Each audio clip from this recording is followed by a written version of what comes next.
What you are outside salah, outside the prayer, you are inside the prayer. The only thing changes is your direction. So if I am always connected with Him, I am come in, I'm just going to say Allahu Akbar and start praying. I'm still with Him. But if I am distracted all the time, and then I think when I'm going to say Allahu Akbar, the switch is going to be turned off, it's not going to happen. Yes, please. Alaikum salam. Okay.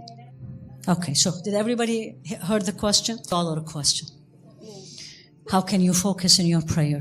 Ya Allah. As I think it was Sayyidina Ali who said, if I know one unit in my salah was accepted, not accepted meaning fully the way He wanted, let me die right now.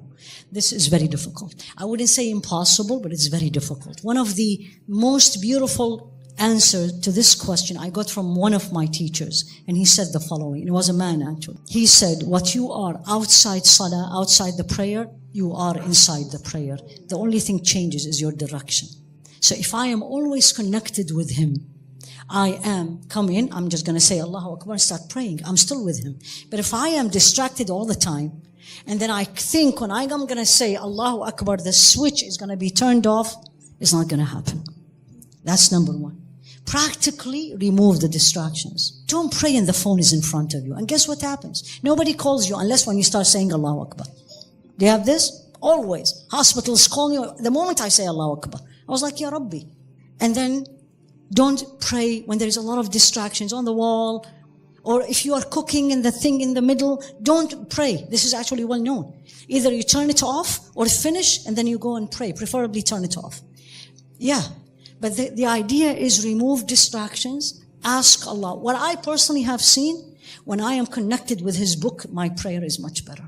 When I spend time with a good company, or if I am alone and reflecting on His creation, then my prayer is much better. When I am distracted, the prayer is a struggle. And alhamdulillah, because He is so merciful.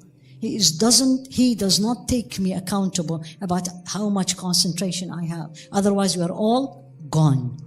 وَالَّذِينَ هُمْ, it's not coming to me, but the meaning is not they are distracted from inside salah, they are distracted outside salah. Yani you don't remember, but not when you are inside. وَلِلَّهِ الْحَمْدِ. Otherwise, we're gone. All of us. Alhamdulillah, He's merciful, subhanahu.